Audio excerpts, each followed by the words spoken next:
Hi friends, అందరూ ఎలా ఉన్నారు? నేనైతే చాలా బాగున్నాను. మీరందరూ కూడా బాగుండాలని మనస్ఫూర్తిగా కోరుకుంటున్నా. ఫ్రెండ్స్, ఈరోజు ఈ వీడియోలో రసం ఎలా తయారు చేసుకోవాలో చూపించబోతున్నాను. నేను చూపించబోతున్న ఈ రసం చాలా టేస్టీ అండ్ హెల్తీ రెసిపీ. మనం ఇంట్లో ఎన్ని కర్రీస్ చేసుకున్నా, ఫ్రైస్ చేసుకున్నా, సైడ్ డిష్గా రసం వేసుకొని తింటే సూపర్గా ఉంటుంది. సో ఇంకా లేట్ చేయకుండా వీడియోలోకి వెళ్ళిపోదాం. ఒక గిన్నెలో లీటర్ వాటర్ పోసుకొని స్టవ్ మీద పెట్టాను. ఇప్పుడు ఇందులోకి కడిగి శుభ్రం చేసుకున్న చింతపండుని వేసాను. ఒక పెద్ద సైజు నిమ్మకాయ అంత చింతపండు అండి. అండ్ చిన్న టమాటోని ముక్కలుగా కట్ చేసి వేసుకున్నాను. మన టేస్ట్కి సరిపడా సాల్ట్, హాఫ్ టీ స్పూన్ పసుపు వేసాను. అండ్ కొంచెం మెంతులు వేసాను, కొంచెం కరివేపాకు, కొంచెం మిరియాలు, అండ్ హాఫ్ టీ స్పూన్ ధనియాల పౌడర్, ఒక హాఫ్ టీ స్పూన్ రసం పౌడర్.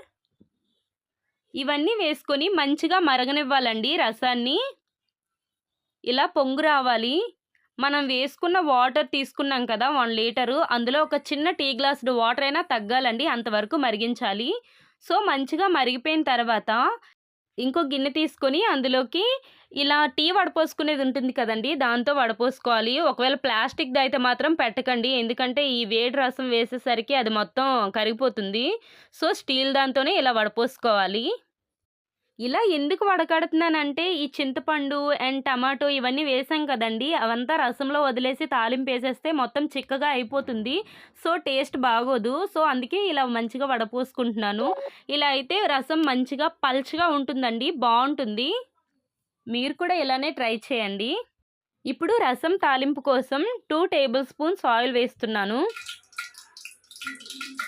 కొంచెం మెంతులు, కొంచెం ఆవాలు, దంచి పెట్టుకున్న వెల్లుల్లి, కొంచెం జీలకర్ర అండ్ 4 ఎండుమిర్చి ఇవన్నీ వేసుకొని కలుపుకుంటూ ఫ్రై చేసుకోవాలి.